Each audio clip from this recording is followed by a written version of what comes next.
পরবর্তী ঘটনায় চলে যেতে হবে এবং আমাদের সাথে আরো একজন অতিথি এই মুহূর্তে আছেন। আপনার নামটা একটু প্লিজ বলবেন এবং আপনি কোথা থেকে এসেছেন যদি একটু বলতেন। আসসালামু আলাইকুম রহমতুল্লাহ। আমি মোহাম্মদ শিবলি আহমেদ। আমি এসেছি পুরান ঢাকার মিলবারেক আলমগঞ্জ থেকে। ওকে, আপনার যে ঘটনাটা সে ঘটনাটা খুবই অদ্ভুত লেগেছে আমার কাছে, বেশ জি। অবিশ্বাস্য একটা ঘটনা। বাট এই ঘটনাটা আপনার সঙ্গে কে এসছেন আপনার আমার সঙ্গে আমার আজকে? আজকে আসছে আমার এক বড় ভাই বাপ্পি। তিনি সেই ঘটনা আপনি যখন বলছিলেন তিনি মাঝখানে পার্টিসিপেট করলেন এবং তিনি বললেন যে হ্যাঁ, তিনিও ঘটনাটা প্রত্যক্ষ করেছেন এবং আপনাদের ফ্যামিলিতে মানে সবাই জানে এই ব্যাপারটা। তো আমি একটু শুনি যে ঘটনাটা কি ঘটেছিল। খুবই স্বাভাবিক একটা ঘটনা, কিন্তু চিন্তা করুন আপনার সাথে যদি কোনোদিন এরকম একটা ঘটনা ঘটে, ব্যাপারটা খুব অদ্ভুত টাইপের। আমি আগেই বলছি, বেশ অদ্ভুত, বেশ অবিশ্বাস্য। শুনবো আপনার ঘটনা। আচ্ছা ভাইয়া, আমি সরাসরি ঘটনায় চলে যাচ্ছি। লাস্ট 2013-এ সেপ্টেম্বরের দিকে হবে ঘটনাটা। তখন চলছে শীতের সময়। তো আমার ফ্যামিলি কোনো কারণে বাসা থেকে বাইরে থাকা হয়। দেন আমি বাসায় একা থাকি। আর আমার ফ্যামিলি তেমন একটা কেয়ার করে না, বিকজ এর আগে মানে আমার অনেকেই একা থাকা হয়েছে। সেজন্য আমার ফ্যামিলি আচ্ছা। তেমন একটা কেয়ার করে না যে ও একা থাকতে পারবেন, এটা কোনো প্রবলেম হবে না।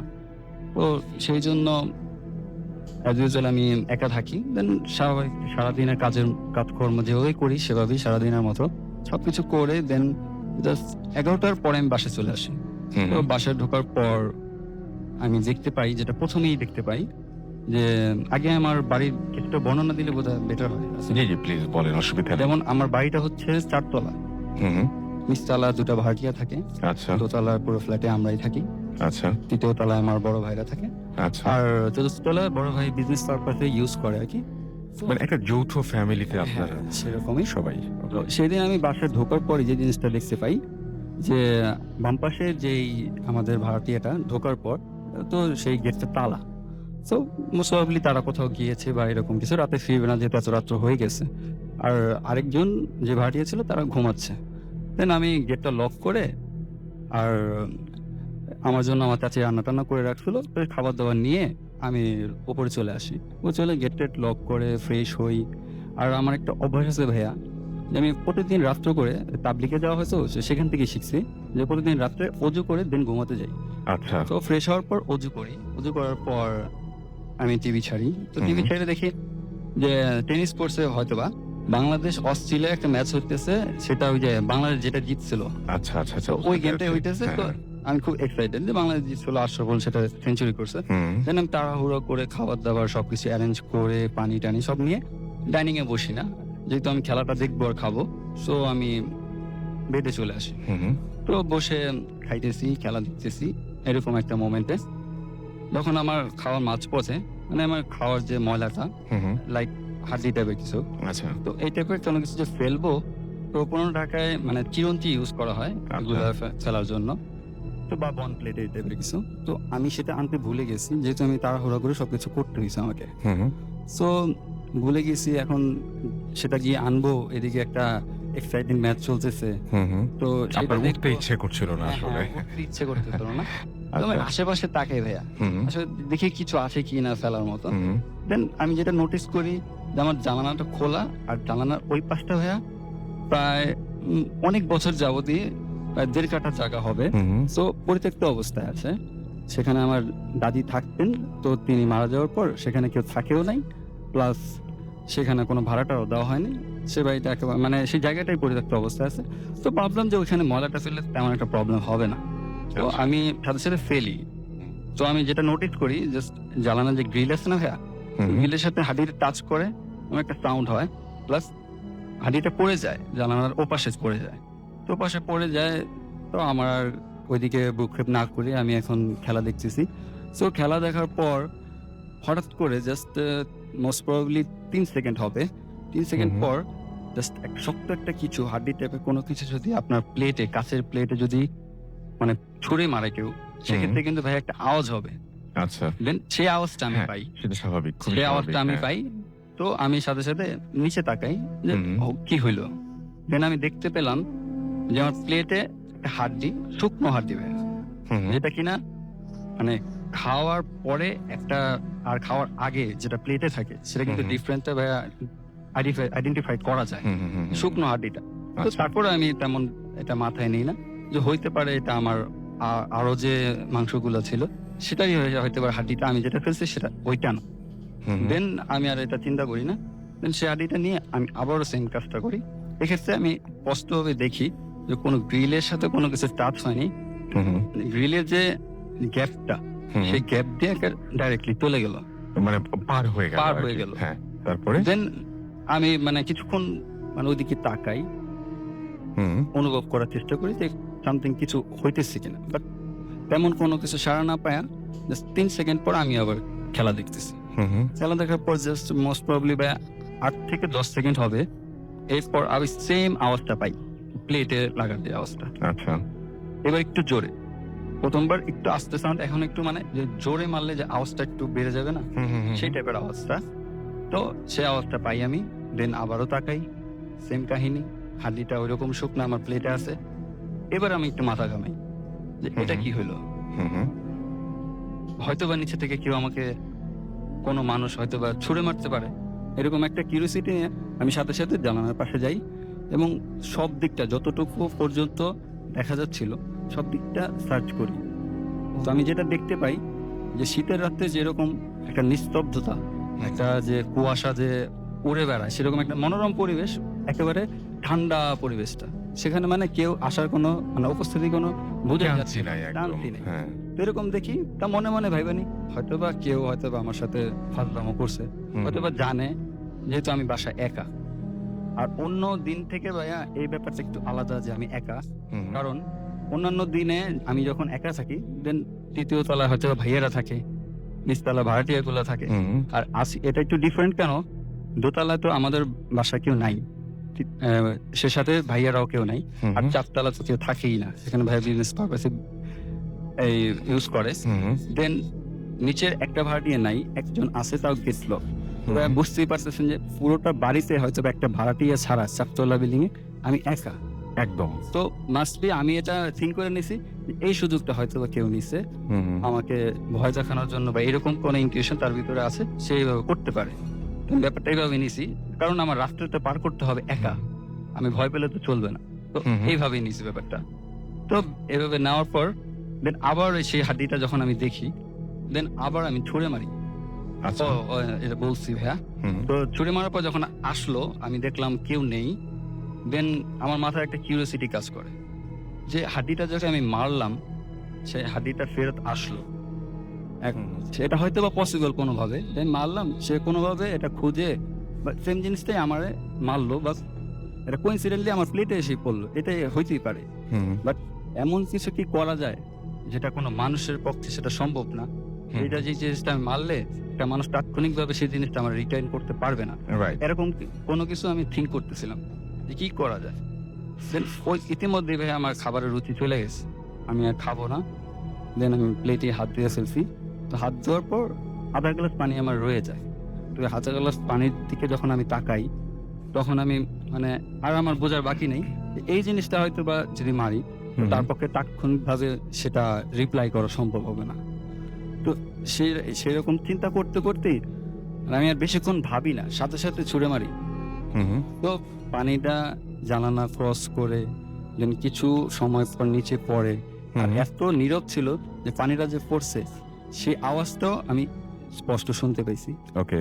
তো পানিটা পড়ছে, দেন আমার ভিতরে একটু ভয় কাজ করতেছিল যে সেটাও কি ফেরত আসে কিনা, আর যদি সেটা না আসে তাহলে আমি ধরেই নিব হ্যাঁ, কেউ যে কেউ দুষ্টুমি হয়তো করছে আপনার দুষ্টামি সাথে। করতেছে। একদম। তো আমি মিনিমাম 3-4 সেকেন্ডের মতো তাকায় থাকি, বাট আমার কাছে মনে হয় 3-4 সেকেন্ডটা অনেক সময় যাচ্ছে। তো তারপরে আমি তাকায় থাকি, দেন পরবর্তীতে যখন 3-4 সেকেন্ড ওভার হয়ে যায় তখন আমি মনে করি যে না, এটা হয়তো বা তেমন কিছু না, আমি গেমটা দেখি, আমার মাইন্ডটা ডাইভার্ট করার চেষ্টা করি, এগুলো নিয়ে পড়ে থাকলে হবে না। দেন আমি আবার গেমে চলে আসছি, আশরাফুল ইজ 90, তো ইতিমধ্যে কিছুক্ষণ পরে হয়তো সেঞ্চুরি হবে, তো সেদিকে ই করতেছি। জাস্ট ভাইয়া আমি সিরিজে ফেরার জাস্ট 4 থেকে 5 সেকেন্ড পর মানে আচমকা একটা স্রোতের মতো মানে পানি কোথা থেকে এসে আমি পুরো ভিজে গেলাম। দেন আমি বুঝতে পারলাম না যে এটা কি হলো, বা এতটুকু সময়ের ভিতরে সেটাও রিটার্ন হয়ে আসলো। তখন আমার ভিতরে ভয় কাজ করতো। আর যখন আমি এই জিনিসটা দেখি, আমার শরীরের দিকে তাকাই যে আমার কোন কোন অংশে ভিজছে, ভিজে গেছে। তো শরীরে মানে জাস্ট যখন পানিটা এসে আপনাকে পুরোপুরি ভিজিয়ে দিল। পুরোপুরি আমার গেঞ্জি প্যান্ট সব ভিজে গেল। হুম, হুম, হুম। দেন ভাইয়া আমি দেখলাম যে কোথায় কোথায় ভিজছে, বা ওইদিকে আপনার গায়ে যদি কেউ পানি মারে আপনি মাছটা দেখবেন একদম। যে কোথায়।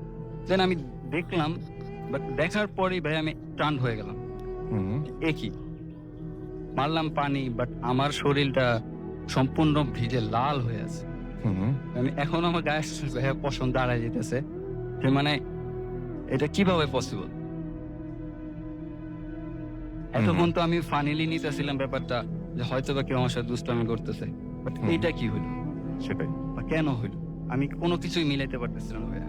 তখন আমি ভাবলাম যে জিনিসটা কি, আর ওই জিনিসটা আসার পর থেকে আমার শরীরটা এতটাই ভারী হতে শুরু করলো, আমি মানে একেবারে দমে গেছি। লাইক হুম, আমি নড়াচড়া করতে পারতেছি না, আমি মানে জমেও গেছি, প্লাস আমি এত ওয়েটফুল হয়ে গেছি, মানে আমি লড়তে পারতেছি না। হুম, তখন আমি শরীরের জাস্ট একটু হাত দিয়ে কাপড় থেকে হাতে নিয়ে জাস্ট গন্ধটা স্মেলটা শোকার চেষ্টা করি যে আলটিমেটলি জিনিসটা কি।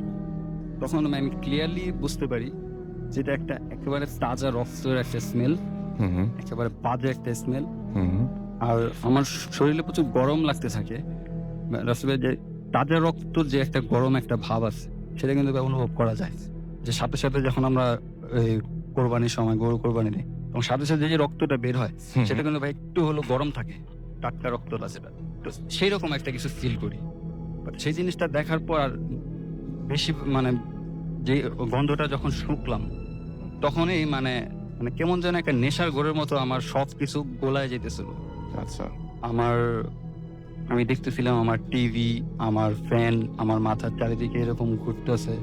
তো আপনি অসুস্থ বোধ হ্যাঁ, করছিলেন। একেবারে আমার সাউন্ড গুলা ভারী হয়ে যেতেছে।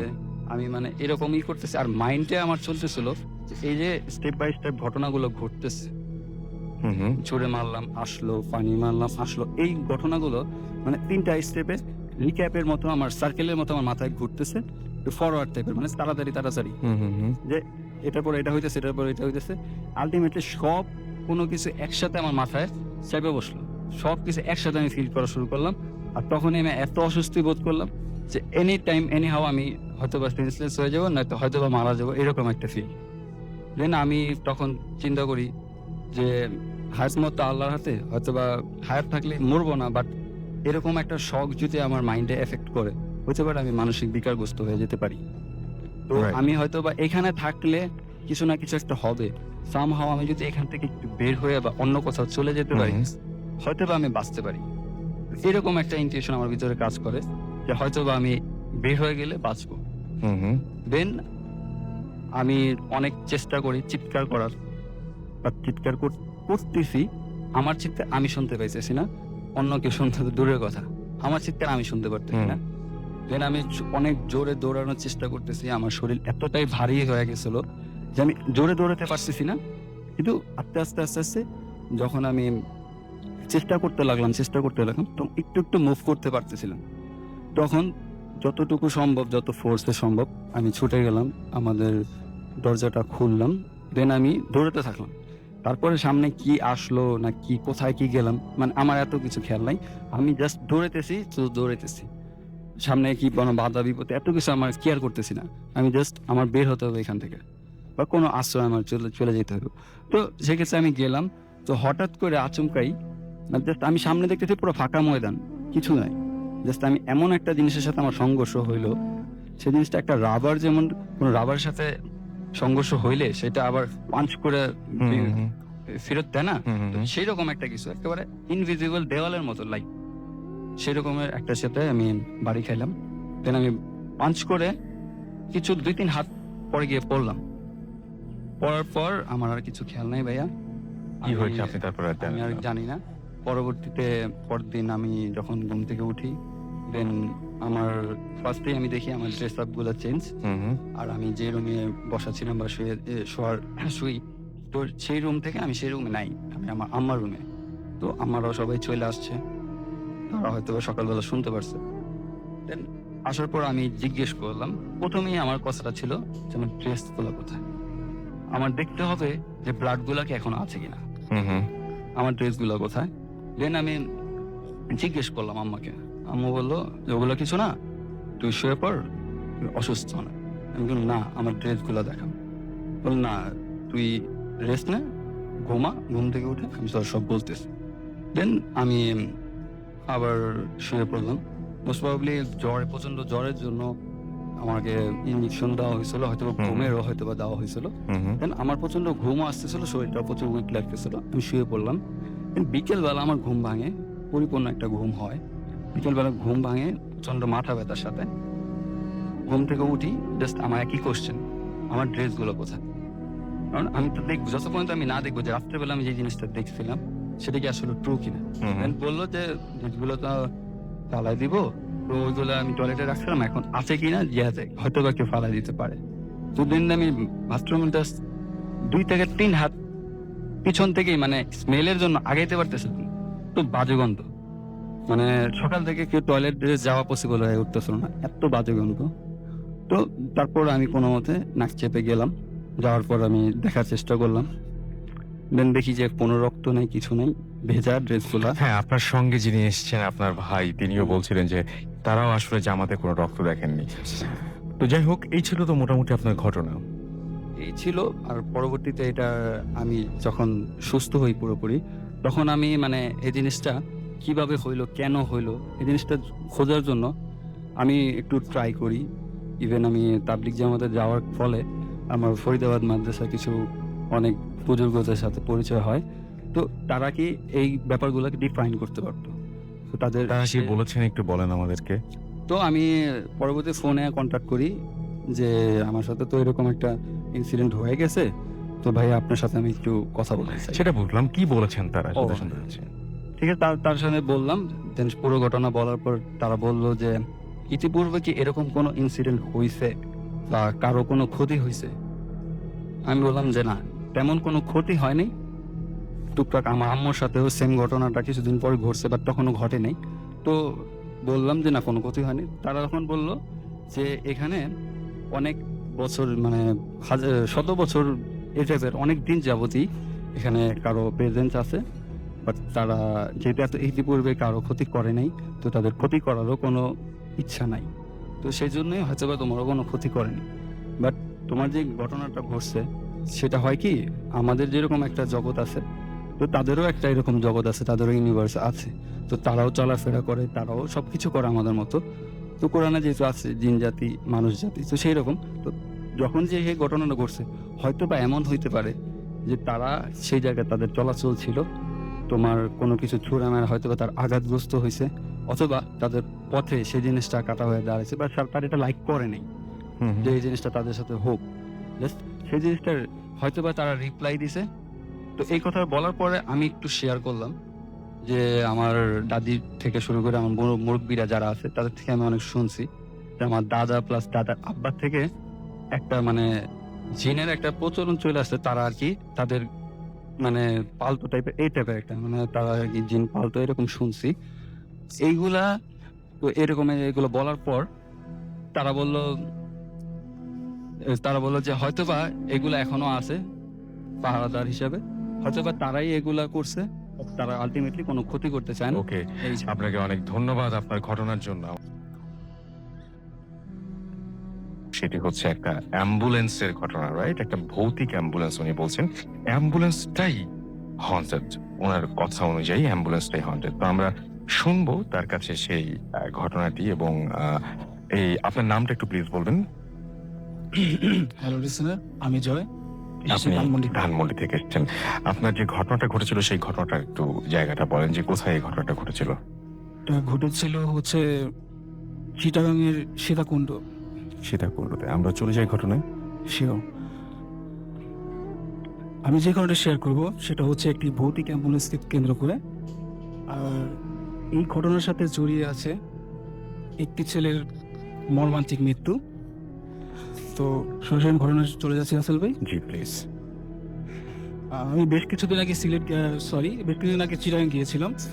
তো চিটাগাংয়ে যে বাসাতে উঠেছিলাম সেখানে যে বড় ভাই ছিল আর কি, তো বড় ভাই আমার সাথে ঘটনাটি শেয়ার করে। ঘটনাটি হচ্ছে তাদের ফ্যামিলি রিলেটেড আর কি।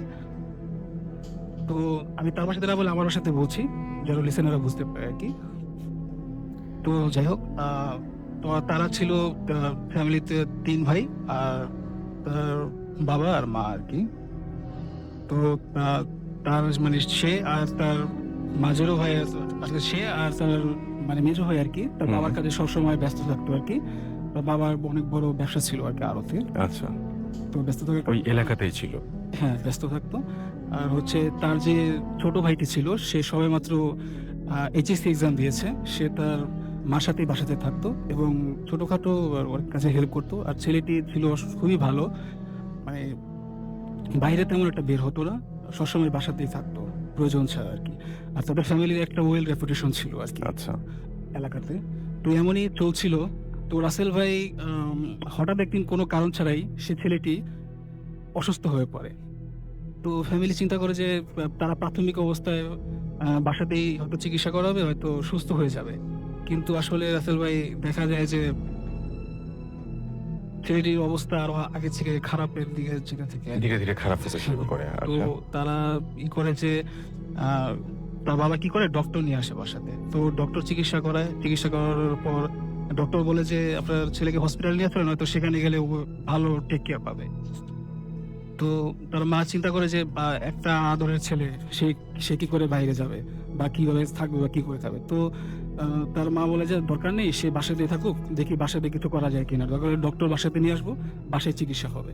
তো এর মাঝখানে আবার একদিন কবিরাজ আসে। কবিরাজ এসে তাকে মানে ছেলেটিকে দেখেই বলে দেয় যে এই ছেলের উপর খুব খারাপ একটা কিছু ভর করেছে এবং যা মানে জিন জাতীয় আর কি, যেটা মানে যাওয়ার সময় হয়তো এই ছেলেকে সাথে করে নিয়ে যেতে চাচ্ছে আর কি, বা আপনাদের ফ্যামিলির কোনো বড় একটা ক্ষতি করবে আর কি।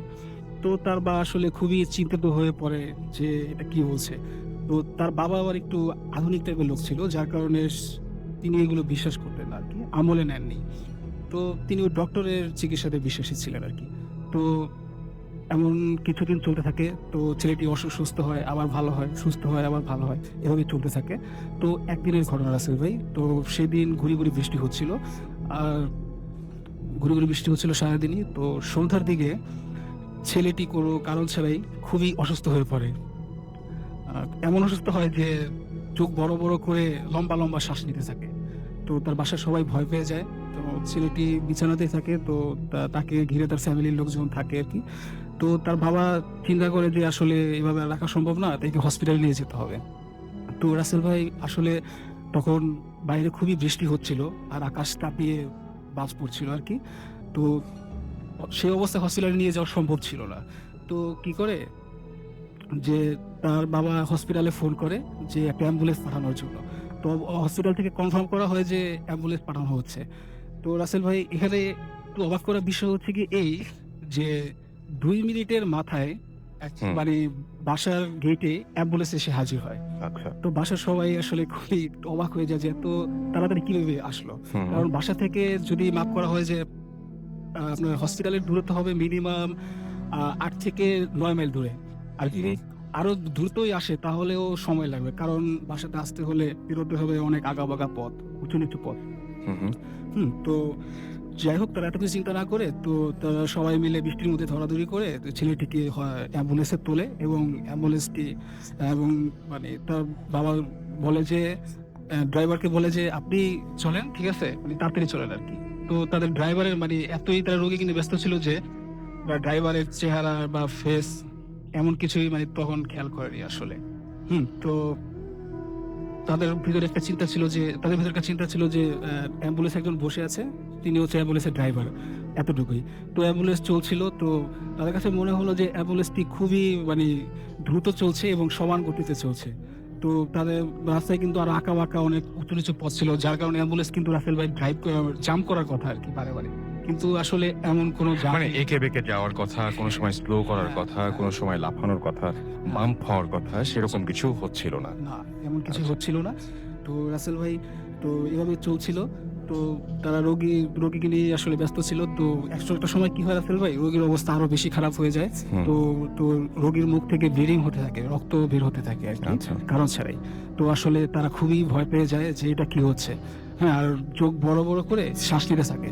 তো তারা কি করে যে তারা খুবই ভয় পায় এবং তারা ড্রাইভারকে বলবে যে ড্রাইভার আরো তাড়াতাড়ি চালান। এই ভেবে যখন তারা দুজনেই একসাথে ড্রাইভারের দিকে তাকায়, তো তারা খুবই ভয় পায়, কারণ তারা দেখে যে সিটে কোনো ড্রাইভার নেই। আচ্ছা। সিটে কোনো ড্রাইভার নেই এবং অ্যাম্বুলেন্সটি একা একাই চলছে। হুম হুম। তারা একসাথে আসলে চিৎকার করে ওঠে, এটা কি করে সম্ভব, হাউ ইজ ইট পসিবল। তো যাই হোক, তারা রোগীর দিকেও আসলে রোগীর অবস্থাও খারাপ, এদিকে আবার এদিক দিয়ে অ্যাম্বুলেন্সটি একা একা চলছে, সেটা কি করে সম্ভব। হ্যাঁ, কোনো ড্রাইভার নেই, এটা কিভাবে হয় আর কি। হুম হুম। তো যাই হোক, এভাবে চলছিল। তো তার তার ছেলেটির অবস্থা খুবই খারাপ হতে দেখে তার আসলে বুঝতে পারে না কি করবে। তো তার বাবা কি করে, একটু সাহস করে মানে ড্রাইভারের সিটে যাওয়ার চেষ্টা করে, কি দেখে মানে অ্যাম্বুলেন্সটা হ্যান্ডেল করতে পারে কিনা। তো কোনো একটা অদৃশ্য শক্তি হুম হুম। তার বাবাকে এমন জোরে হিট করে, সে মানে ধাক্কাকে পেছনে গিয়ে পড়ে এবং সে আসলে খুবই মানে, যাই হোক, তো তারপর এভাবে বসে থাকে, তো পিছনে গিয়ে পড়ে আর কি। তো তো এইভাবে অনেকক্ষণ চলতে থাকে। তো তাদের কাছে একটা সময় পরে মনে হয় যে অ্যাম্বুলেন্সটা আর মানে রাস্তার উপরে নেই, সেটা ভাসমান অবস্থায় চলছে এবং খুব দ্রুত চলছে। তো তারা আসলে খুবই বিষয়টা নিয়ে খুবই ভয় পেয়ে যায়। আর এদিক দিয়ে তার মানে ছেলের অবস্থা আরো খারাপ হতে থাকে, মানে খুবই রক্ত বের হতে থাকে, আর জামা কাপড়, শরীরে যে কাপড় থাকে সেগুলো আর কি ভিজে ভিজে যায় আর কি। তো তার বাবা আসলে খুবই অবস্থা যে তার ছেলে এটা কি হচ্ছে। তো তখন সে মানে পায়ে কেটে ফেলে এবং বলে যে, আপনি যেই হন বা যাই করছেন, আমাদের ক্ষতি করবেন না, আমার ছেলেকে বাঁচতে দিন, আমাদের হসপিটালে পৌঁছে দিন, আল্লাহর দোয়াই লাগে। তো এটা বলার পর অ্যাম্বুলেন্সটা আসলে রাসেল ভাই, তারা অ্যাম্বুলেন্সের ভিতরে অদ্ভুত কিছু শব্দ শুনতে পায়। তো তার কানের কাছে অদ্ভুত কিছু শব্দ শুনতে পায় এবং অ্যাম্বুলেন্সটি মাটিতে পড়ে। পড়ার পরে কয়েকবার খুব জোরে ঝাঁকানি দেয়। ঝাঁকানি দিয়ে পুরো স্টপ। সব শুনশান। তখন তারা খুব দ্রুত মানে অ্যাম্বুলেন্স থেকে বের হয় এবং রোগীকে, তার ছেলেটিকে বাবা কাঁধে করে নিয়ে মানে রাস্তার দিকে, হসপিটালের দিকে যেতে থাকে আরকি। তো একটা সময় পর তারা আসলে তাদের পরিচিত হসপিটালটা খুঁজে পায়। আর তখন ছেলেটির অবস্থা আসলে প্রায় মৃতপ্রায় বলতে গেলে।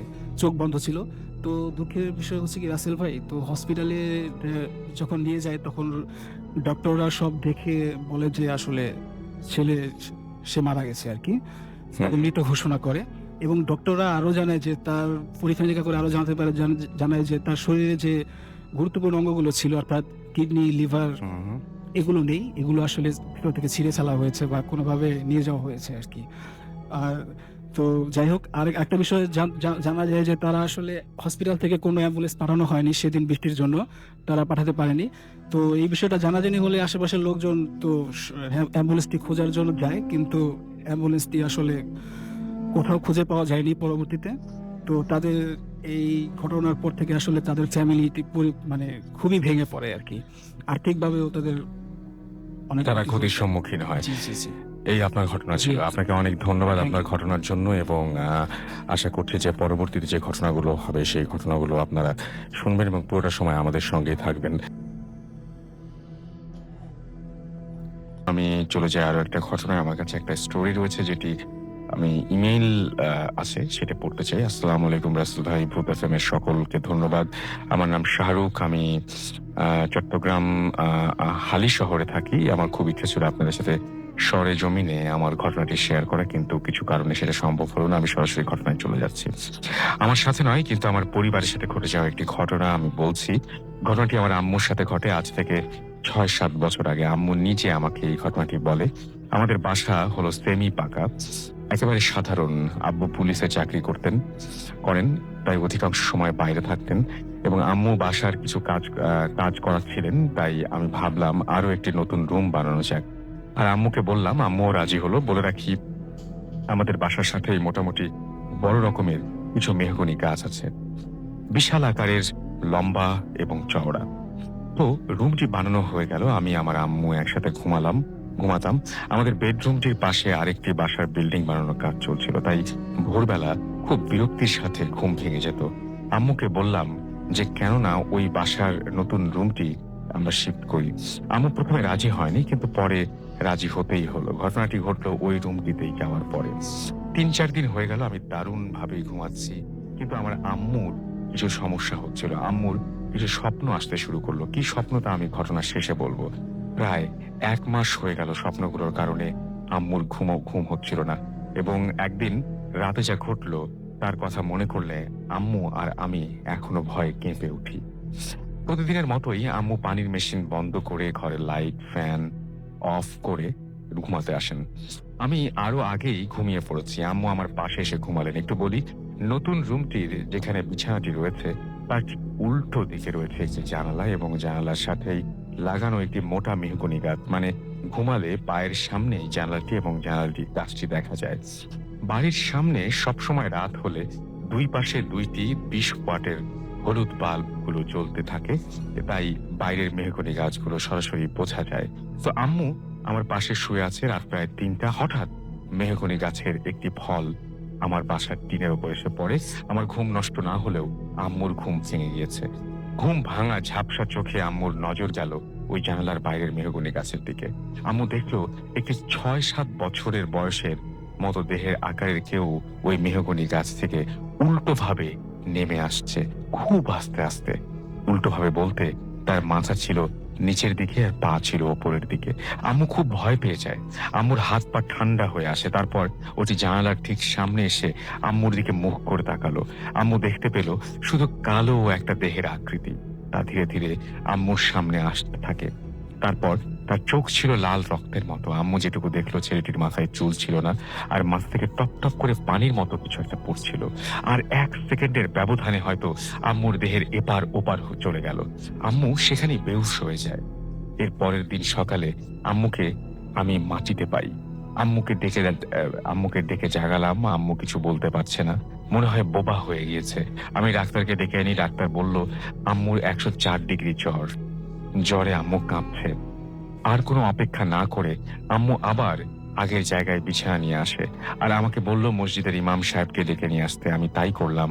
কিন্তু আমি তখন কিছু জানি না যে কি হলো গত রাতে আর আম্মু কেন এমন করছে। হুজুর বাসায় এসে কিছু অস্বাভাবিক বুঝতে পারলো এবং বাসায় খতম পড়ালাম, আরো কিছু বিভিন্ন রিচুয়াল করার পর তারপরে আর কেমন তেমন কিছু হয়নি। এবং আমি আম্মুকে ওই দিনের কথা জিজ্ঞেস করলে আম্মু কথাটি কাটিয়ে দিত।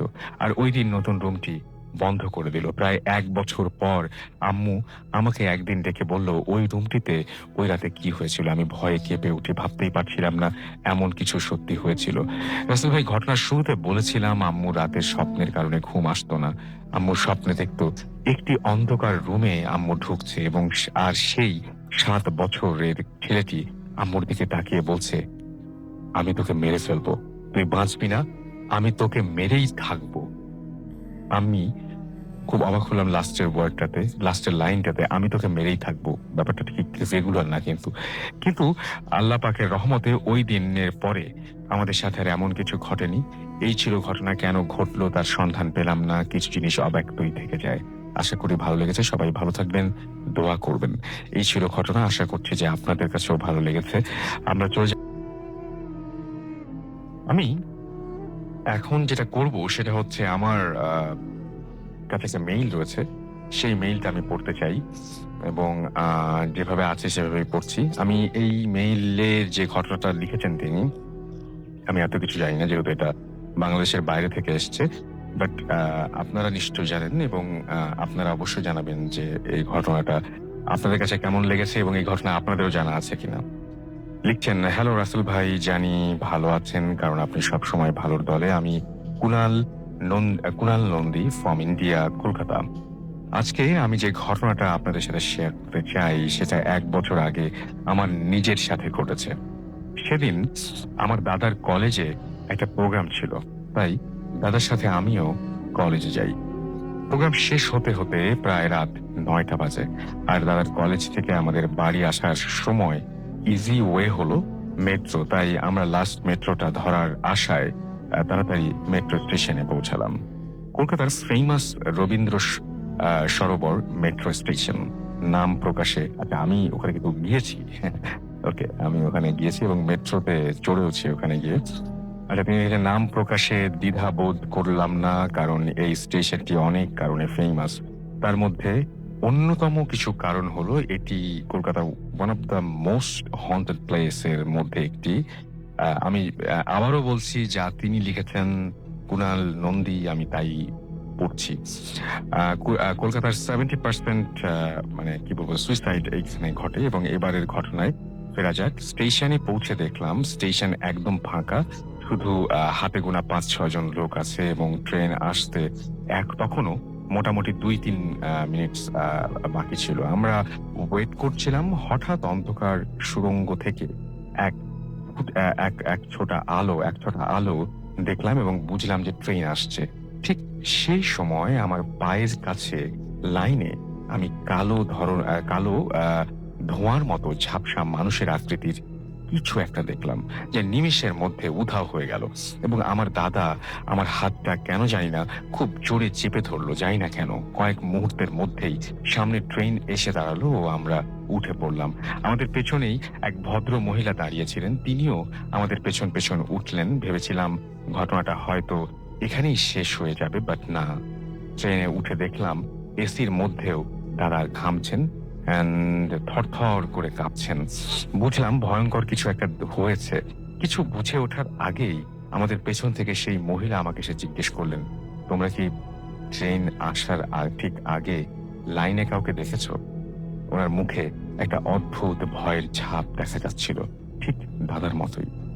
ওনার মতে উনি ঠিক সেই সময় লাইনে একটা ছেলে দেখেছিলেন, যেই সময় আমিও ওই ছায়াটিকে দেখেছিলাম। বাট আমি ওনাকে এই ব্যাপারে কিছু বললাম না। বুঝলাম দাদাও কিছু একটা দেখেছেন। পুরো ব্যাপারটা বুঝতে পারায় আমি ওর কাছে ওকে আর কিছু জিজ্ঞেস করিনি। এই ব্যাপারে আমরা আর কোনো দিনও কথা বলিনি। ঘটনাটা খুব একটা ভয়ের না হলেও 100% সত্য, যা নিয়ে আমার মনে কোনো সন্দেহ নেই। ভূত এফএমের অনেক পুরনো শ্রোতা হলেও আমার প্রথম পাঠানো ঘটনা ভালো লাগলে পড়ে শোনাবেন। আমি পড়ে শোনালাম এবং আমি ঘটনাটা পড়লাম তার একটা কারণ হচ্ছে যে এরকম একটা জনবহুল একটা জায়গায় যেখানে অনেক সেখানে তখন হয়তো অনেক রাত হয়ে গেছিল, অনেক মানুষ ছিল না, কিন্তু দুই ভাই ছিলেন তারা এবং একজন অপরিচিত বৃদ্ধা ছিলেন। তারা সবাই একটা জিনিস দেখছেন, এটা কিভাবে হতে পারে, এবং তারা সবাই একই জিনিস দেখেছেন এবং সবাই দেখে ভয় পেয়েছেন এবং প্রত্যেকের কাছেই এই ব্যাপারটা যথেষ্ট পরিমাণে অস্বাভাবিক লেগেছে। এইটার কোনো ব্যাখ্যা কি আসলে হয়? এরকম আমরা কেন দেখি? উনি বলছেন যে এখানে আত্মহত্যার ঘটনা ঘটেছে বা এরকম কিছু একটা। কে ছিল এই ছেলেটি আমরা কিন্তু জানি না। আমাদের কাছে আজকে এরকম বেশ কিছু ঘটনা রয়েছে, যে ঘটনাগুলো আপনি যদি আপনার নিজের জীবনের সাথে মেলাতে চান তাহলে আসলেই অনেক অনেক অনেক ভয়ঙ্কর লাগবে প্রত্যেকটি ব্যাপার। আবারও চলে যাচ্ছি ঘটনায় এবং আমাদের প্রথম অতিথির কাছে। আপনার নামটা প্লিজ আরো একবার বলবেন এবং তারপরে আপনার ঘটনায় চলে যাবেন। Hello listeners, Joy again from Dhanmondi. Russell ভাই, এখন আমি যে ঘটনাটি শেয়ার করতে যাচ্ছি, এই ঘটনাটি হচ্ছে সাভার আর হেমায়তপুরের মধ্যবর্তী একটা জায়গা, ফুলবাড়িয়া নামক একটি জায়গাতে। আচ্ছা, তো এই ফুলবাড়িয়া নামক জায়গাটি এখন অ্যাকচুয়ালি মফস্বল শহর হয়ে গেছে, 2 তলা 3 তলা বাড়ি টোটালি। তো একটা তো আজ থেকে 15 বছর আগে এটা কিন্তু তার মফস্বল শহর ছিল না, বলতে গেলে টোটালি ছিল একটা গ্রাম্য অঞ্চল আর কি। তো দিয়ে সন্ধ্যার পরে মানুষ নেই বললেই চলে, এমন একটা অবস্থা হতো। আর এই ঘটনাটি ঘটেছে অ্যাকচুয়ালি আমার ছোট মামার সাথে। আর আমার ছোট মামার সাথে ঘটনাটি ঘটে এখন থেকে প্রায় 25 বছর আগে, অর্থাৎ তখন মামার বয়স ছিল 16 কি 15 এমন হবে। তো যাই হোক, যেদিনকার ঘটনা সেদিনের ঘটনাটি বলছে কি। তো সেদিন তখন ছিল গরমকাল, প্রায় রাতে কারেন্ট চলে যেত। আর কারেন্ট চলে গেলে কি রাসেল ভাই 2 দিন বা 3 দিন আসতো না তখনকার দিনে আর কি। তো যাই হোক, রাতে কারেন্ট চলে গেল মাঝরাতে, মামার ঘুম ভেঙে যায় এবং মামারা সবাই একসাথে ঘুমাতেন। তো মামার ঘুম ভেঙে যায়, মামা আর কি ঘর থেকে বের হয়ে বারান্দায় এসে দাঁড়ায়। তো বারান্দায় এসে দাঁড়ানোর পর সেদিন ছিল ভরা পূর্ণিমা, যার কারণে মামা যে রুমে ঘুমাতেন তার পাশেই ছিল তার মার ঘর আর কি। তো মামা দেখতে পায় যে সেখানে একজন মহিলা দাঁড়িয়ে আছে। মামা চিনতে পারে এটা তার মা। তো মামা কি করে, কাছে গিয়ে বলে যে, মা আমি একটু টয়লেটে যাবো, তুমি আমার সাথে আসো। তো তার মা বলে যে, একটা কথাই বলে যে আসো। তো মামা পুরনো অভ্যাসমশত তার মার আঁচল ধরে এবং তার মা বলে যে চলো। তখন তার মা হাঁটা শুরু করে এবং একটা সময় বাড়ি থেকে হেঁটে কাঁচামাটি রাস্তায় নেমে আসে আর কি। তো মামা বলে যে মা টয়লেট তো ওইদিকে না, তুমি ওদিকে যাচ্ছ কেন? তো বলে যে কথা কম বল, আমার সাথে চল। তো এভাবে যেতে থাকে। তো মামা মাঝখানে রাস্তায় অনেক কিছু বলে যে, মা এত রাত কোথায় যাচ্ছ, বাসায় ফিরে চলো। তো তার মা কোনো কথা শুনে না, শুধু হাঁটতে থাকে।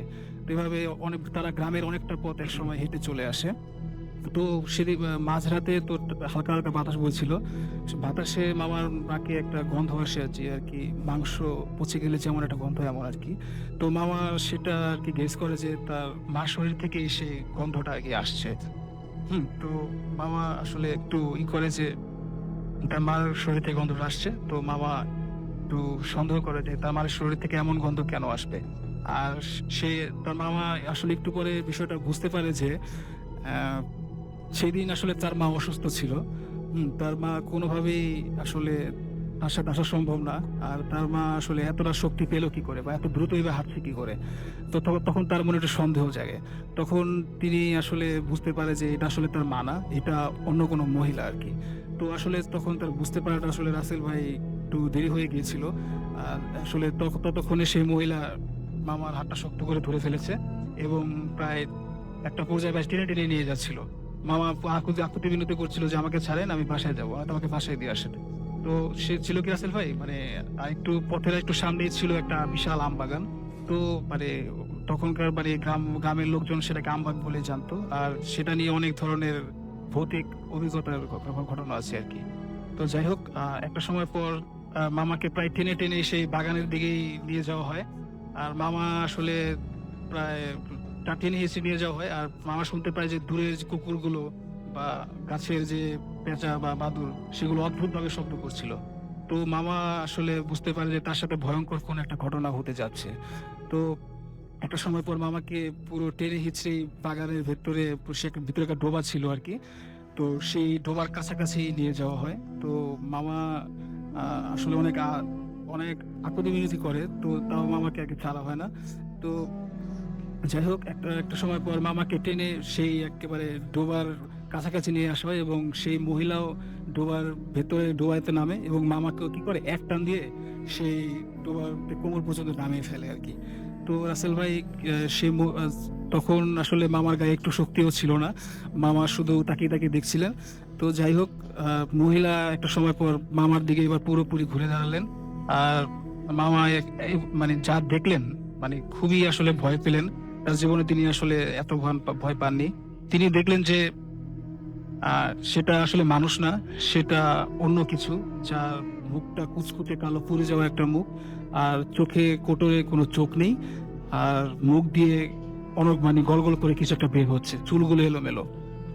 আচ্ছা, দেখলেই বোঝা যায় যে বহুদিন কবরে পুঁতে যাওয়া কোনো একটা লাশ উঠে এসেছে আর কি, এমন একটা ব্যাপার।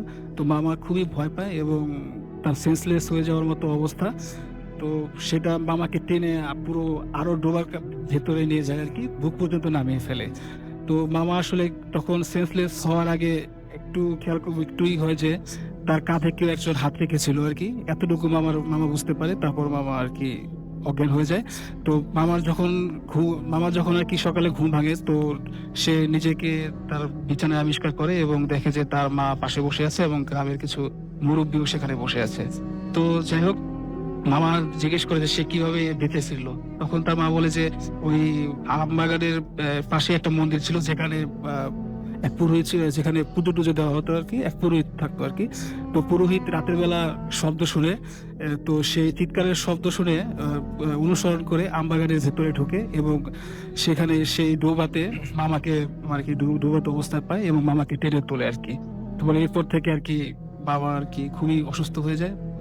তো মামা অসুস্থ হয়ে যাওয়ার পরে আসলে রাসেল ভাই এখনো মাঝে মাঝে মাঝে একটা সময় মামা অসুস্থ থাকে। এই ছিল রাসেল ভাই আমার ঘটনা। অনেক ধন্যবাদ আপনাকে আপনার ঘটনার জন্য। আচ্ছা, যাই হোক, আমি একটা ঘটনায় চলে যাই। আমার কাছে একটা ঘটনা রয়েছে, যেটা একটা ইমেল। সেই ইমেইলের কিছু অংশ আমি পড়ে শোনাতে চাচ্ছি আপনাদেরকে। কিছু অংশ না, পুরো ইমেলটাই পড়ছি। ইমেলটা একটু অন্য ধরনের, খুব রেগুলার একটা ইমেল, খুব রেগুলার একটা ঘটনা। হয়তো এরকম ঘটনা আপনারা এর আগেও শুনেছেন, কিন্তু একই টাইপের ঘটনা কেন বারবার ঘটে? যদি ঘটনাটা এত মানে কি বলবো অবিশ্বাস্যই হয়, যদি ঘটনাটা এত মানে কি বলবো যে ঘটা সম্ভব না, এরকমই মনে হয় বারবার কেন ঘটে। দেখুন, আমি ঘটনাটা পড়ছি। সালামু আলাইকুম, আমি ভূত এফএমের প্রবাসী একজন শ্রোতা, বর্তমানে মালয়েশিয়াতে মাস্টার্স করছি। আমি মালয়েশিয়ার এক নম্বর ইউনিভার্সিটি মালায়াতে অধ্যয়নরত এবং এই ইউনিভার্সিটির হলে থাকি। আমার রুমমেট একজন মালায়, এবং একদিন কথা প্রসঙ্গে জিজ্ঞাসা করলাম যে এই ইউনিভার্সিটিতে কোনো প্যারানর্মাল কোনো কিছু ঘটে কিনা। সে তার নিজের ফ্যাকাল্টির একটা কাহিনী বলল। কাহিনী অনেক পরিচিত, তবুও বলছি। অনেকে হয়তো নকল কাহিনী বলে অভিযুক্ত করবেন। যাই হোক, ফ্যাকাল্টিতে একজন ইরাকি ছাত্র ছিল। সে তার কাজের সুবিধার্থে অনেক রাত পর্যন্ত ভার্সিটিতে থাকতো। একদিন আনুমানিক রাত ২-৪ দিকে এক ফ্রেন্ড তার সাথে স্কাইপে কথা বলছিল এবং চ্যাট করছিল তারা। তখন ফ্রেন্ডটা তাকে বলল যে তার পেছনে একজন দাঁড়িয়ে আছে। সে পেছনে তাকিয়ে কাউকে দেখতে পেল না এবং তখন ভাবলো ফ্রেন্ড ফাজলামি করছে। তো সে এসবে কিছু, সে একটু নন বিলিভার ছিল। কিছুক্ষণ পর তার ফ্রেন্ড বলল যে ওর ঠিক পেছনের টেবিলের নিচে ওই ছায়ামূর্তিটা বসে আছে। ও আবার তাকিয়ে কিছুটা রাত দেখতে না পেয়ে ফ্রেন্ডকে ফাজলামি করতে মানা করলো। ও একা থাকা, ও আগে থাকার কারণে জানতো যে এই সময় অ্যাটলিস্ট তার ল্যাবে কেউ থাকবে না, থাকার কথা না। কিছুক্ষণ পর সে পানি খেতে পাশের রুমে যায়। পানি খেয়ে আনুমানিক ২ মিনিট পরে সে ফেরত আসে এবং সে খেয়াল করলো যে তার বসার জায়গা, সেটার পাশেই একটা ছোট ছায়ামূর্তি দাঁড়িয়ে আছে। এটা দেখেই সে তার টেবিলে ফেরত না যেয়ে যত দ্রুত সম্ভব রুম থেকে বের হয়ে বাসার দিকে দৌড়ানো শুরু করে, মানে হলের দিকে আর কি। এবং ২ মিনিট পর একটু থেমে পেছনে ঘুরে আবার চমকে যায়। দেখে যে সামান্য পেছনে আনুমানিক ১২-১৩ বছরের একটি ছেলে ২০০ মিটার পেছনে দাঁড়িয়ে আছে। এটা দেখে সে অজ্ঞান হয়ে যায় এবং পরের দিন সে নিজেকে হাসপাতালে পায়। এরপর হাসপাতাল থেকে মুক্ত হলে ওর সুপারভাইজার ওকে বলে যে সুপারভাইজারকে বলে যে এবং বলে ল্যাব পরিবর্তন করে ফেলে এবং এরপর আর কখনো ১০টার পর ও একা ল্যাবে থাকে না। এইরকম একটা ঘটনা আমি এর আগেও পেয়েছিলাম যে স্কাইপে কথা বলছেন দুজন দুপাশ থেকে এবং পেছনে কোনো একজনকে দেখা যাচ্ছে। আমি জানি না যে এরকম ঘটনার সাথে আপনারাও পরিচিত কিনা, থাকলে অবশ্যই আমাদের SMS করে জানাতে পারেন। আমরা কোনো কথা না বলে চলে যাচ্ছি আমাদের পরবর্তী অতিথির কাছে। আমাদের এই মুহূর্তে যে অতিথি আমাদের সঙ্গে রয়েছেন, তিনি অনেক কিছুই আগে থেকে বুঝে ফেলতে পারেন, সেরকম একটা ব্যাপারই তিনি আমাদেরকে বলছিলেন। এবং তিনি কিভাবে সেই ঘটনাটা শুরু হলো সেটা তার কাছ থেকে শুনবো। কবে থেকে তিনি বোঝা শুরু করলেন, কি ব্যাপার তিনি বুঝতে পারতেন। যে ব্যাপারটা হচ্ছে যে অনেক সময় আমরা স্বপ্ন দেখি, স্বপ্নেতে আমরা অনেক কিছু আভাস পাই, কিন্তু ওনার চাইতে ব্যতিক্রম। ধরেন যে স্বপ্নের মধ্যেই আপনি কোনো একটা ক্রাইম করলেন, সেই ক্রাইমে উনি নিজে পার্টিসিপেট করেন। মানে আপনি কাউকে, কোনো একজন মানুষ মারা যাবে, সেইটাই যদি আপনি নিজেও সেই মানুষটাকে মারার ক্ষেত্রে অংশগ্রহণ করেন, তাহলে ব্যাপারটা কতটা ভয়ঙ্কর হতে পারে একটু চিন্তা করে দেখুন। আমরা চলে যাচ্ছি তার কাছে। আপনার নামটা একটু প্লিজ বলবেন, আপনি কোথা থেকে এসেছেন একটু বলবেন। হ্যালো লিসেনার্স, আমার নাম আবির। আমি ড্যাফোডিল ইন্টারন্যাশনাল ইউনিভার্সিটিতে পড়ছি, 3rd ইয়ার। ওকে, আমার ঘটনার প্রথম শুরু হচ্ছে, আমি তখন এসএসসি পরীক্ষা দিব 2009 সাল। আমার নানু মারা যায় ওই বছরটাতেই, ফেব্রুয়ারি মাসে। পরে আমার প্রচণ্ড মন খারাপ হয়, অনেক আপসেট হয়ে যায়। আমার নানু বড় নাতি ছিলাম আমি, আমাকে অন্যভাবে তিনি ভালোবাসতেন। যাই হোক, উনি মারা যাওয়ার পর পরীক্ষা অত ভালোভাবে দিতে পারি নাই, প্রচণ্ড মন খারাপ ছিল। এরপরে আমার এসএসসি পরীক্ষা শেষ হওয়ার পর আমরা আমাদের নানুর ফ্ল্যাটে উঠি। এর আগে বলে না ভালো যে আমরা অন্য অন্য এলাকায় থাকতাম, শাহজাহানপুর। ওখান থেকে আমরা বাসাবো এরিয়াতে আমার নানুর যে ফ্ল্যাট আছে ওখানে আমরা চলে আসি। পরে আসার পর আমার নানুর প্রচণ্ড যত স্মৃতি ছিল সেগুলো বারবার আমাকে নাড়া দিত। পরে এভাবে কয়েকদিন যাওয়ার পর একদিন আমার বাসায় কেউ ছিল না, শুধু আমি ছিলাম, আমার ভাই ছিল বাইরে, আব্বু আম্মু ছিল বাইরে। তারপরে আমি চিন্তা করতেছিলাম যে নানু এই সময় আমাকে কি করতো, বা সন্ধ্যার সময় বা দিনের বেলা আমাকে কিভাবে খাওয়াতো। এরকম চিন্তা ভাবনা করতে করতে হঠাৎ আমি প্রচণ্ড ঘেমে যাই। হঠাৎ শরীর আমার ভারী হয়ে যায়। হঠাৎ করে রুমের ভিতরে আমি অনেক মিষ্টি গন্ধ পাই। মিষ্টি গন্ধ পাওয়ার পরে আমার মনে হয় প্রচণ্ড ঘুম আসতে থাকে, প্রচণ্ড শরীর ভারী হতে থাকে। হঠাৎ করে আমার রুমের TNT ফোনটা বাজতে থাকে। আমার তখন মনে হয় TNT ফোনটা আমার এক বন্ধু ফোন দিছে, যে ওই আগের এলাকাতে থাকতো, তার নাম হচ্ছে রাশিক। এবার আমি দৌড়ে গিয়ে ফোনটা ধরি এবং ফোনটা রিসিভ করার পর ও বলে যে হ্যাঁ হ্যালো ভাইয়া। আমি বললাম হ্যাঁ, কে? রাশিক? বলতেছে হ্যাঁ ভাই, আমি রাশিক। বলে আমি একটু অবাক হয়ে যাই, পরে কথা বলতে পারি না, ভয়ে ফোনটা রেখে দিই। পরে 2-3 দিন পর এরকম একটা ঘটনা ঘটে। আমি ঘুমিয়ে থাকি রাত্রেবেলায়, তখন প্রায় 2টা বাজে। ঘুমের মধ্যে আমি চিন্তা করি যে আমি দেখতে থাকি যে আমি একটা গ্রিল কাটছি। আপনি নিজেই গ্রিল হ্যাঁ, আমি নিজে গ্রিল কাটছি। আওয়াজটা আমি নিজে শুনতে পারছি। আমাকে কেউ বলছে যে গ্রিলটা আস্তে কাট, শব্দ শোনা যাচ্ছে। তারপর আমি গ্রিলের শব্দ একটু কমিয়ে দিই। এরপরে হঠাৎ করে দেখি ভিতরের রুমে কোনো একটা রুমে লাইট জ্বলে উঠলো। বলতেছে পালা তাড়াতাড়ি চল। তখন আমি বের হয়ে যাই, তাড়াতাড়ি দৌড়তে থাকি। হঠাৎ করে আমার ঘুম ভেঙে যায়। ঘুম ভেঙে যাওয়ার পর আমি নিজেকে প্রচন্ড ঘর্মুক্ত অবস্থায় পাই। আমার প্রচন্ড মানে ঘাম হতে থাকে, বুক ধরফর করতে থাকে। আমার ছোট ভাই পাশে ঘুমানো ছিল, তাকে অনেক ধাক্কাধাক্কি করে যে উঠ উঠ উঠ, কিছু একটা হয়েছে। পরে ও কোনো সারা শব্দ দেয় না, আমি অনেক ভয় না তখন ঘুমাতে যাই। পরের দিন সকালবেলায় আমার ওই এলাকার যে ফ্রেন্ড ছিল রাশিক, সে আমাকে ফোন দিয়ে বলে যে ভাইয়া একটা দুর্ঘটনা ঘটছে। আমি কি? ও বলতেছে আমাদের এলাকায় আমাদের বাসায় ওদেরকে ডাকাতি হয়েছে। আমাকে ডাকাতি হয়েছে মানে কিভাবে? পরে বলতেছে নিচতলায় কে যেন গ্রিল কাটছে। আমি বললাম গ্রিল কি তোমাদের পাকঘরে জানলা দিয়ে কাটছে? পরে বলতেছে তুমি এই কথা কিভাবে জানলা? আমি বলতেছি না, আমার মনে হলো তাই এর জন্য বললাম। এরপরে আমি মানে প্রচন্ড ভয় পাই হঠাৎ। মানে 2-3 দিন এই টেনশন, আমি ঘুমাইতে পারি না যে আবার ঘুমাইলে আমি কি দেখবো না দেখবো। পরে 2-3 দিন তার পর মানে ব্যাপারটা আপনি মোটেও এনজয় করেননি, কারণ না। নিজে আপনি পার্টিসিপেট করছেন জি, সেই ব্যাপারটাতে। অবশ্যই হ্যাঁ, স্বাভাবিক। ওকে। তারপরে এরপরের ঘটনা হচ্ছে 2-3 দিন পর আমি আবার ঘুমাতে যাই। এরকম রাত্রে 1-2টার সময় ঘুমাতে গিয়ে দেখি মানে ঘুমানোর সময় হঠাৎ করে ফিল হয় যে আমি হাঁটছি ঘুমের ভিতরেই। আমার হাতের ভিতর কিছু ধাতব পদার্থ, রড বা পাইপ এরকম কিছু। আর আমাকে একজন বলছে যে আজকে ওকে পেলে কিছু একটা করে ফেলবো, মারধর করবো। তো আমি বলতেছি ঘুমের মধ্যে যে না, মারধর করা দরকার নাই, তাকে বুঝাইলেই হবে। কিন্তু তা বলছে না, ঠিক আছে। পরে আমরা 2-3 জন একসাথে হাঁটছি, হাতের মধ্যে রড সবারই। একজন গিয়ে একটি টিনের বাড়িতে নক করলো। এখন আমি খেয়াল করলাম যে টিনের বাড়ির ডান পাশে একটা সিএনজি আছে। তখন আমার ইনস্ট্যান্ট মনে হলো যে এটা একটা সিএনজি চালকের পাশে হতে পারে। যাক, একজন নক করলো, নক করার পরে একজন বের হলো ঘুম ঘুম চোখে, যে হ্যাঁ ভাই কি হয়েছে? পরে বলতেছে, একজন বলতেছে যে ভাই আপনি আমার কাছে কিছু টাকা পেতেন, আপনি একটু আসেন, আপনাকে টাকাটা দিচ্ছি। পরে ওই লোকটা বের হলো, বের হওয়ার পর আমরা 2-3 জন তার উপর ঝাঁপিয়ে পড়লাম, রড নিয়ে, পাইপ নিয়ে। আমরা প্রচন্ড আঘাত করতে থাকলাম। হঠাৎ করে ঘরের ভিতর থেকে অনেক হই হই শোনা গেল যে কি হলো। এরপর 2-3 জন অনেক লোক বের হয়ে গেল। পরে আমরা দৌড়াতে থাকলাম রড নিয়ে। দৌড়াতে দৌড়াতে হঠাৎ আমার ঘুমটা ভেঙে যায়, আমি প্রচন্ড ঘরমুক্ত অবস্থায় নিজেকে পাই। পরে আমার ছোট ভাইকে আবার ধাক্কাধাক্কি করলাম যে আরাফ, আমি কাউকে হয়তো আহত করতে বা এরকম কিছু। পরে আমার বুক ধরফর করতে লাগলো। উঠে ফ্রেশ হলাম, হাত মুখ ধুলাম। মানে এরপর আমার এই ভাবটা কম ছিল না।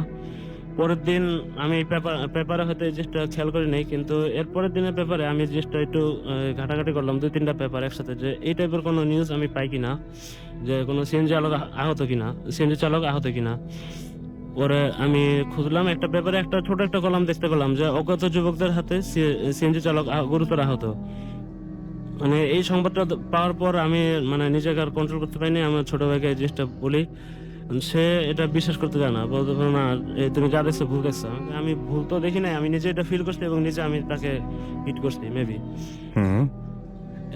এরপরে একটা ঘটনা হচ্ছে যে আমার যে ছোট ভাই আশিক, এখন আমি চিন্তা ভাবনা করতেছি যে এই জিনিসটা যদি দিনকে দিন ঘটতে থাকে, আমার তো মানে অবস্থা আগের মতো থাকবে না। আমি খুব মানে ভয়ের মধ্যে দিন যাপন করতেছি।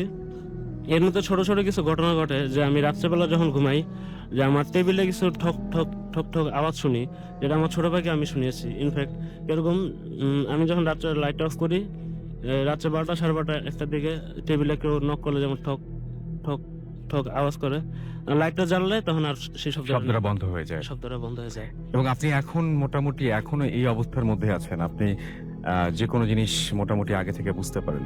হ্যাঁ, মোটামুটি আগে থেকে বুঝতে পারি। দেন এটাকে আপনি স্বপ্নেই সবসময় দেখেন নাকি অনেক সময় চিন্তা থেকেও আপনার বেরিয়ে আসে সেটা? কোনো জিনিস নিয়ে বা কাউকে নিয়ে ব্যক্তি বিশেষে যদি আমি খুব ডিপলি চিন্তা করতে থাকি, তার সম্বন্ধে আমি অনেক প্রেডিকশন করে হতে পারি। এবং সেটা সবসময় সত্যি হয়েছে?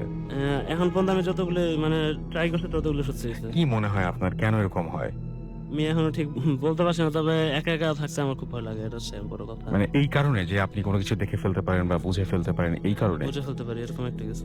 এবং আপনার স্বপ্নের ধরনটা একটু আলাদা। সেটা হচ্ছে সাধারণত মানুষ স্বপ্নে অনেক কিছু দেখেন যেটা সত্যি হয়, কিন্তু এইখানে আপনি যেটা হচ্ছে সেটা হচ্ছে কোনো একটা ঘটনা ঘটছে, সেই ঘটনার প্রত্যেকটা জায়গাতে আপনি নিজে আছেন, আমি ইনভলভ হয়েছি। আপনি নিজে ইনভলভ। সেটা খুবই খুবই খুবই অদ্ভুত ব্যাপার। আপনাকে অনেক ধন্যবাদ আপনার ঘটনার জন্য। হাই লিসেনার্স, আমি জাপান থেকে বলছি। আমি জাপানের টোকিও শহরের একটি বিশ্ববিদ্যালয়ে পিএইচডিতে অধ্যয়নরত আছি। তো আমি যখন এখানে পিএইচডিতে এনরোল করি, তখন আমি টোকিওর নেরিমাকু সিটিতে নেরিমে স্টেশনের পাশেই একটা শেয়ার্ড হাউসে উঠি। এবং আপনারা জানেন টোকিও বিশ্বের মধ্যে খুব এক্সপেন্সিভ সিটিগুলোর মধ্যে, যে কারণে আমি যে বাসা থেকে উঠি সেই বাসাটার রেন্ট ছিল অত্যন্ত বেশি। এবং আমি যে স্কলারশিপ দিতাম, সেই স্কলারশিপ দিয়ে আমার পক্ষে এই বাসা ভাড়া দিয়ে আমার ডেইলি লাইফ অলমোস্ট ইম্পসিবল হয়ে ওঠে। সেজন্য আমি চিন্তা করি যে কোনো বেটার অ্যাকোমোডেশন কম ভাড়ায় পাওয়া যায় কিনা। সেজন্য আমি মনে মনে একটা বাসা খুঁজতে খুঁজতে আমি দেখি যে আসলে নিরিবিলিতে বাসা ভাড়া এরকমই। আমি আমার পছন্দের মতো বাসা কিছু কম ভাড়ায় আমি কিছুতেই খুঁজে পাচ্ছিলাম না। বুঝে আমি খুঁজতে খুঁজতে এক সময় আমি পেয়ে যাই একটা বাসা, যে বাসাটা অনেকটা পুরাতন একটা বাসা, যে বাসার ভিতরে ছিল একটি কমলা বাগান এবং সেখানে কিছু পার্সালের মতো ছিল এবং ওয়াল বেয়ে বেশ শিকড়ের মতো অনেক বোঝা যায় যে বাসাটা অনেকদিন থেকে অবৈধ। তো আমি একদিন দেখলাম যে সেই বাসায় লেখা টুলেট, তার মানে সেখানে আমি তো পারবো। তো সেজন্য আমি একদিন সেই বাসায় গেলাম এবং সেই বাসার মালিকের সঙ্গে কথা বললাম এবং আমি আশ্চর্য হলাম, ভাড়া অত্যন্ত কম। আমি আগে যে বাসায় ছিলাম এই বাসার সমপরিমাণ সুবিধা, কিন্তু এখানে ভাড়াটা তো আছে, এখানকার স্টেওয়ার। আমি মনে মনে খুশি হয়ে আমি পরের মাসেই এই বাসায় উঠে গেলাম। উঠে যাওয়ার ফলে ভালো যাচ্ছিল। আমাদের বাসাটা ছিল একটা শেয়ার টাইপের বাসা, যেখানে 4টা রুম ছিল। 4টা রুমে আমরা 3 জন গেস্ট ছিলাম আর কি। তো আমার রুমটার সাথে একটা বাথরুম ছিল, অ্যাটাচ বাথরুম, এবং কিচেনটা ছিল আমাদের কমন কিচেন। এবং আমার রুমের মধ্যে ছিল একটা ছোট্ট সিঙ্গেল খাট, একটা টেবিল, একটা ওয়ার্ডরোব এবং একটি ফ্রিজ। তো আমার প্রথম দিকে বাসায় ভালোই লাগতো, কোনো সমস্যা হয়নি। তো 1 সপ্তাহ কি 2 সপ্তাহ যেতে আমি খেয়াল করলাম যে আমার রুমের মধ্যে কিছু মুভমেন্ট আমি রাতের বেলা দেখি। মুভমেন্টটা কেমন? রাতের বেলা আমি শুয়ে আছি, আমার যে স্টাডি টেবিলটা আছে, স্টাডি টেবিলের জায়গাতেই থাকার কথা, কিন্তু আমি রাত্রে স্টাডি টেবিলে স্টাডি করে এসে বিছানায় শুই, কিন্তু সকালবেলা উঠে দেখি স্টাডি টেবিলটা ওখানে নেই। স্টাডি টেবিলটা আমার হাতের সাথে জাস্ট খাট বরাবর থাকে স্টাডি টেবিলটা। তো আমি প্রথমে ভাবি যে এটা মনে হয় আমার ভুল বা এরকম কিছু, তো আমি পাত্তা দিই না। এভাবে আমি পরে 2-3 দিন পরে আবার দেখি টেবিলটা আবার মুখ থেকে চলে আসছে, যেভাবে দেখি প্রায় টেবিলটা মুখ করে। আমি চিন্তা করলাম যে আমি এভাবে থাকবো না, আমি পরীক্ষা করবো আসলে কি ঘটনাটা ঘটে। সেজন্য আমি কি করলাম, একদিন রাত্রে আমি আমার লাইটার এবং সিগারেট প্যাকেটটা আমার ট্রাউজারের পকেটে নিয়ে লাইটটা বন্ধ করে দিয়ে আমি জাস্ট লেগে থাকলাম, কিন্তু চোখ বন্ধ করে থাকছি। তখন রাত প্রায় 2টো হবে। 2টোর দিকে আমি রাগা আছি কিছু মনে এখন জাস্ট রাত যখন প্রায় 3টা বাজে, তখন আমি দেখলাম একটা সাউন্ড, শব্দ। আমি তখন সেটাকে পাত্তা দিলাম না।